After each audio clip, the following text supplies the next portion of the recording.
what's going on up there doesn't scare you, you're not paying attention. Are we going to sit here and say nothing and do nothing?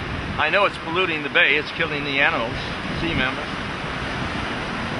It's killing you. Your mama, your daddy, your sister, your brother, your mother. I mean, they're all going to have problems with their hearts, the respiratory system. You gag, you cough. This should be a nice clean day.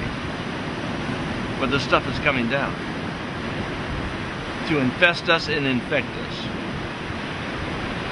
Senility, that poison, that toxin that hits you every day, every hour. And it's going on, there's a war against the planet Earth. It's going on up there. It's an aerosol, a toxic dump. There's a toxic fog. No, it's not a scary movie. It's scary. It scares the organization. Santa Cruz. Alert, response, emergency. It's a damn emergency. And get ready for scare 2. It's coming. Oh, when you get copies, make copies. Give them away. I don't care what you do with them, except use them. See, a tool is useless unless you use it. A movie is a tool. It manufactures something in the mind that changes. There's a synapse happening, and oh, the chemical, sulfur hexafluoride. It changes something in the synapse. I don't know exactly how it works in the brain, but they know. These are the Dr. Frankensteins of the world. Strontium. Strontium is what they use in neuroscience. Oh, well, there's strontium. Marshall says strontium. Replaces yes. Calcium in your neurotransmitters, so you're easier to manipulate.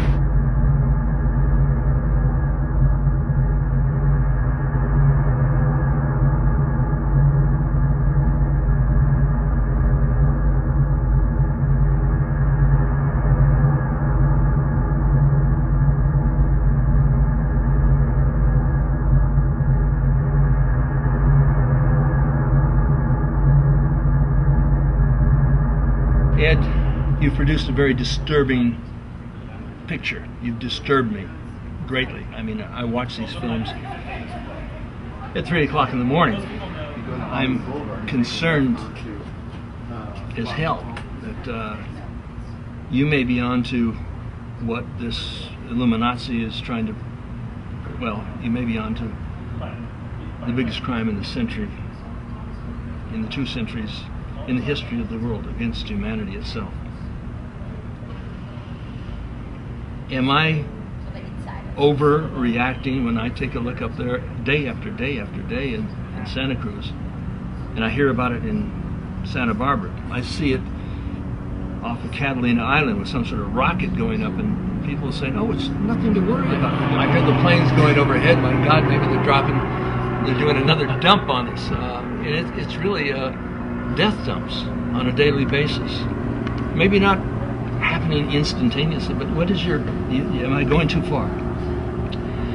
Anthony, I don't think you're going too far at all. I think that the way you've described it is in terms of the greatest crime of all history, the greatest crime of all history, crime against humanity, crime against humanity, crime against humanity. I don't think that's too strong a statement at all. And the reason it's, I think, very a rational statement is that we know that they are spraying something toxic on us. It's no longer any question. We know that they are spraying something toxic on us. It's no longer any question. They always say, well, it's just water vapor, of course, but we now know it's not just water vapor. And we know that it's very toxic. It's affecting human health. It's affecting plant life, wildlife. And it could damage the ecosystem and the human race for centuries. And it could damage the ecosystem and the human race for centuries, if not forever. Some of these genetic changes that may come about from these things could be irreversible, we don't know. It could be irreversible, we don't know. Well, it can kill the sea mammals, the sea otters and the seals, the porpoises, the whales. It could kill the fish. It's poisoning the water. It's dropping the trees and making them non-functional. I mean, they're dying everywhere, and it's happening at a very rapid speed. Or am I, again, you know, I can exaggerate at times, you know. Well, no, I don't think you're exaggerating, and that's the reason we produced this documentary, is because it's so far removed from what most people think is reality. It's shocking to discover. It's shocking to discover. It's shocking to discover.